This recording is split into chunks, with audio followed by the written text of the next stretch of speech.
Salut tout le monde, c'est Ginji, on se retrouve pour le RPG Week numéro 18, un nouvel univers, donc c'est pas vraiment, c'est un isekai de ouais très clairement.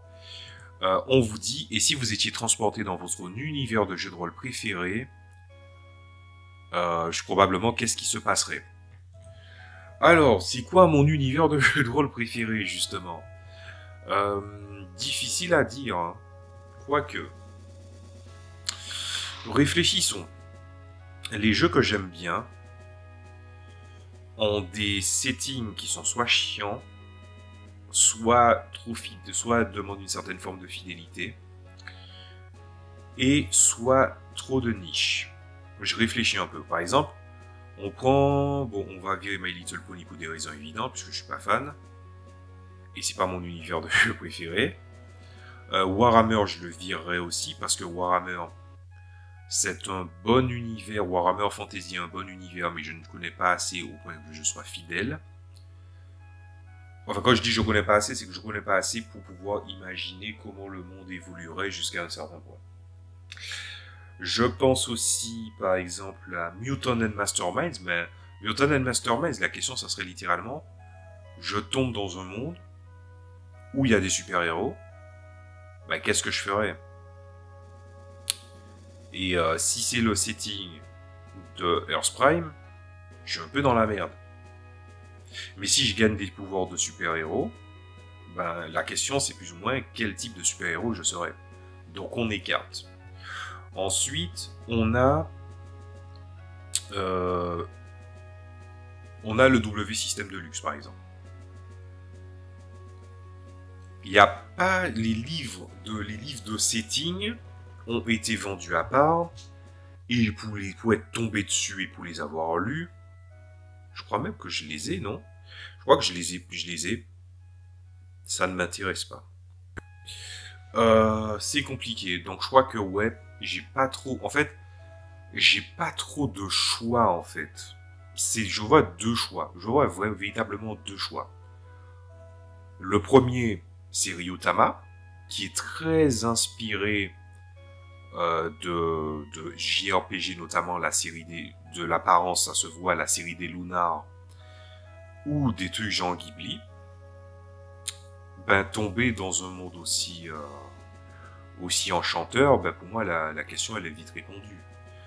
Si on part du principe que je tombe dans l'autre monde et que j'incarne un personnage joueur, ou que je suis considéré comme un personnage joueur, ça veut dire que même si je décide de faire, et là ça me fera marrer parce que je pense que c'est un trope qui, c'est même pas un trope, c'est un élément qui revient très souvent dans certains de mes personnages de jeux de rôle.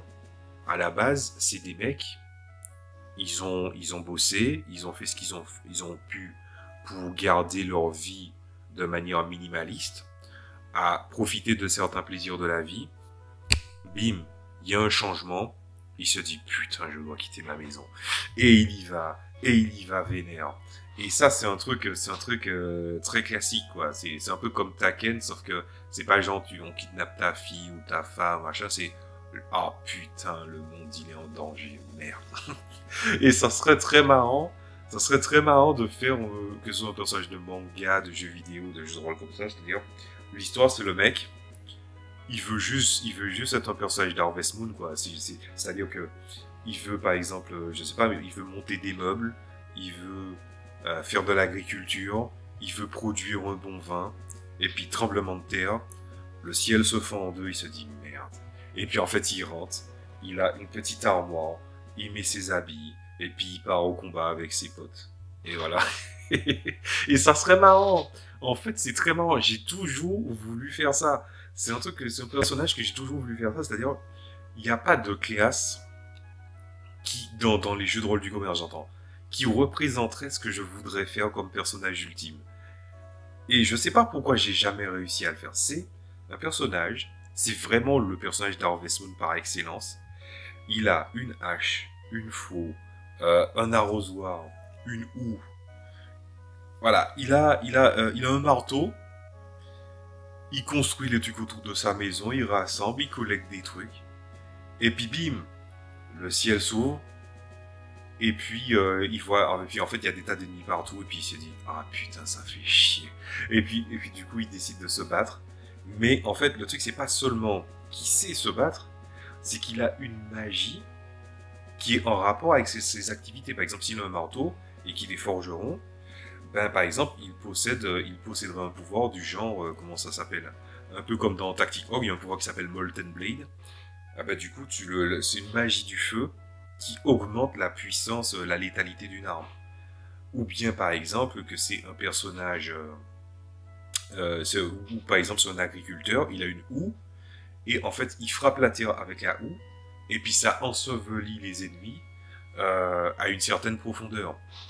Voilà. Ou même, par exemple, il est bûcheron, il balance la hache, puis la hache tourne dans tous les sens, il blesse tous les ennemis, et ça revient dans ses mains. Voilà. Le problème que j'ai avec les TTRPG en général, maintenant que j'y pense, c'est des jeux de fantasy, mais c'est pas assez fantaisiste dans les possibilités. Ça fait des années que j'essaie de mettre le doigt dessus, et c'est maintenant que je mets un doigt dessus. J'ai répondu à une partie de la question quand même. Je pense que ça va. Mais c'est vrai.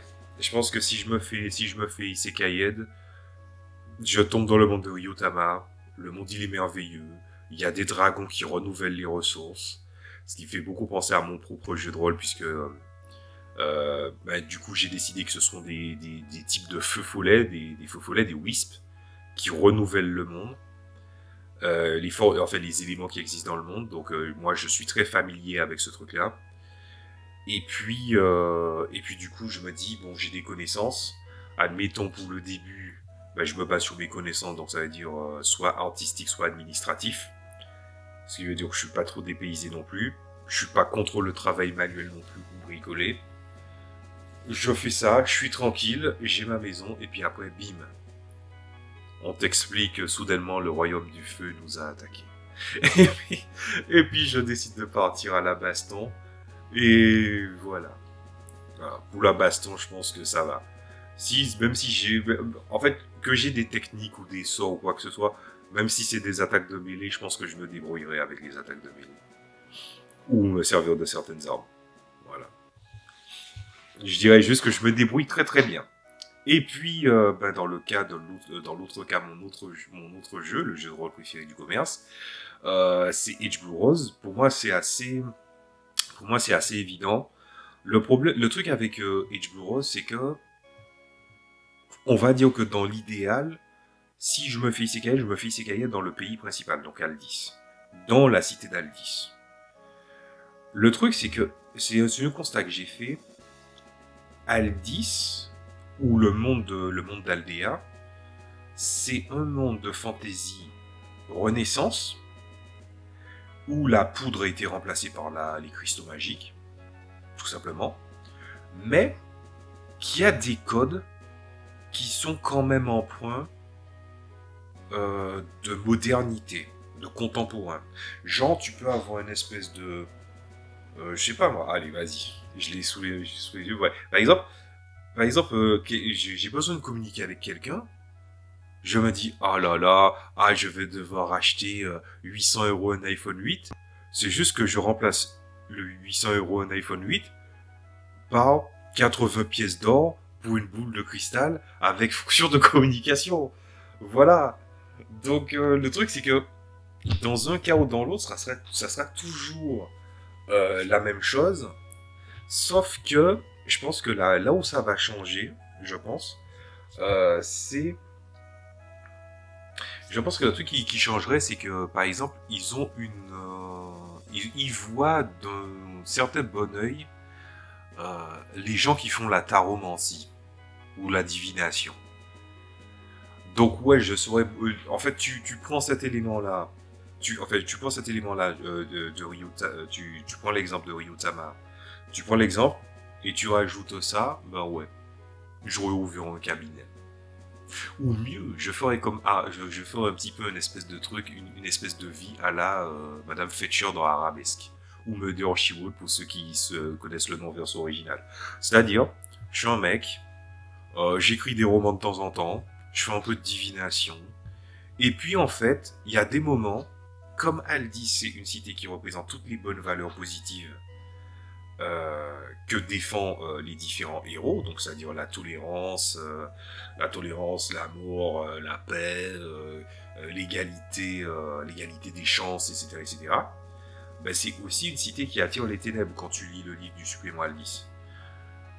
Et à partir de ça, ça serait une espèce de ma vie dans ce isekai-là, ça serait plutôt une espèce de murder she wrote où je serais écrivain artiste, je fais de la divination, et puis à des moments, ben, je sens qu'il y a des choses qui ne vont pas, parce que à un moment, ben, tu vois, il y a les cartes ou les boules de cristal qui me disent, mec, il y a un truc qui va pas. Et puis en fait, des fois ça arrive, je dis, il y a un truc qui va se passer, il est bizarre. Ça serait bien que tu inspectes ces trucs-là. Et puis en fait, je pars dans un truc d'enquête, je rassemble des informations. Et puis surtout, le truc, c'est que par exemple, les stades de nobles, c'est plus ou moins des diplômes ou des examens qu'il faut passer. Donc, j'aurais bûché comme pas possible. Et puis en fait, comme ça, j'ai les accréditations, je suis considéré comme un noble. On va dire, ah, vous avez le droit d'enquêter? Et puis je monte le symbole. Je crois que ça dépend des trucs. Des fois, il y en a un Pégase ou un Griffon avec une rose bleue derrière ou un truc comme ça. Et je dis, allez, vas-y. Ça passe. Et ça serait très marrant de faire une espèce de truc comme ça, avec les pouvoirs aussi de Blue Rose, d'autant plus que c'est intéressant parce que ce que j'aime bien avec ce monde-là, c'est que la magie, en fait, c'est pas vraiment une magie, c'est qu'on appelle ça des arcanes. Les arcanes, c'est un gros domaine de magie. Et il y a plusieurs interprétations. Par exemple, si vous jouez à Blue Rose, il y a le fire shipping, donc la manipulation du feu. Ça peut autant être créer du feu, ériger un mur de feu, éteindre les flammes, créer une boule de lumière, diminuer la lumière, par exemple faire une espèce de lance-flamme ou une lampe de feu pour attaquer les limites, ou bien par exemple utiliser sur les espèces d'arbres qui lâchent des petites spores ou des petites particules de feu, de balancer des petites braises qui font brûler les herbes qui sont les plus secs. Tu les éteins, les cendres finissent par alimenter le sol, et il y a plein de trucs marrants à faire. Le truc, c'est que si tu t'enfermes, parce que quand on pense à rentrer dans un autre monde de JDR, comme tout le monde pense à la baston, ça va, mais quand tu penses à la vie au sens large, ben, tu es dans le monde de Blue Rose, pour peu que tu aies les capacités, ben, tu te débrouilles plutôt bien. Et voilà. Donc franchement, ça serait un truc qui serait très sympa. D'ailleurs, ça me fait beaucoup penser que j'ai fait une campagne solo de Blue Rose. Ben, le dernier personnage en date que j'ai fait, c'est pas moi, c'est même pas exactement moi-même de près, mais en vrai, j'aurais probablement les mêmes stats que lui et la même classe que lui. Je serais un adepte, mais qui a des stats de combat de corps à corps. Et que les stats de magie sont bonnes, elles sont très très bonnes, mais j'ai des stats de combat aussi, et puis pas très adroit, pas très dextériteux, mais ça passe. Ça passe très très bien même. Donc je crois que j'ai à peu près tout dit. En plus j'ai pris 2 bons jeux en plus, hein, parce que Ryutama, c'est du RPG, comme je l'ai dit, très inspiré des Luna, où les dragons ont une place très très importante. Et les dragons majeurs, c'est ceux qui s'alimentent des aventures des héros. Et il y a d'autres dragons qui sont très beaux, qui sont très mignons, qui sont pas mal. Et puis, t'imagines le monde va mal. Tu commences à voir que certains dragons ne sont plus là, certaines créatures commencent à apparaître. Et puis surtout les monstres. Bah, c'est des monstres, soit des monstres à la Dragon Quest, soit des espèces de yokai ou de monstres du folklore japonais, ou même occidental parfois, un peu pervertis. Ben, imagine que tu es dans le monde de Ryutama, ben, tu regardes, tu te dis, ah, ces bêtes-là sont pas censées être là en fait. Et ben, tu décides de partir à l'aventure et ça sera très très bien. Ah non, mais ça va, hein. Je pense que j'ai donné 2 bons exemples. Moi, ce que ça montre avec, si je dois donner une conclusion, ce que ça montre, c'est que les settings de jeux de rôle ou les jeux de rôle du commerce, beaucoup tournent autour de la fantasy, mais très peu ont plus un caractère fantaisiste. Ils devraient être plus fantaisistes que ça. Et je commence à avoir des pistes de comment essayer de rendre le truc plus fantaisiste. Allez, je vous dis à la prochaine fois. N'hésitez pas à me poster en commentaire les liens vers vos réponses du RPG Week aussi, histoire que je puisse les voir, parce que bon, entre Alphonse Naza et ceux que je connais déjà, je sais plus ou moins ce qu'ils répondent, mais c'est vrai que la personne moyenne qui, par exemple, ne fait pas de vidéo, ben, il n'y a aucun mal à venir et à poster en quelques mots ce que vous avez envie de voir et comment vous l'auriez exploré. Après, c'est vrai que on aurait pu subdiviser la question en oui, mais est-ce que c'est en tant que toi, toi-même, ou en toi, toi avec des caractéristiques de personnage de jeu de rôle. Le mieux c'est de penser avec des caractéristiques de personnage de jeu de rôle, parce que l'idée d'arriver dans un monde qu'on apprécie énormément, ben, ça peut être une très belle chose tout comme une mauvaise chose. Par exemple, quelqu'un qui prétend genre qu'il va être un Space Marine en 40K, au pire il est un serviteur, hein. Voilà, allez, je vous laisse sur cette petite boutade, je vous dis à la prochaine fois. Salut à tous.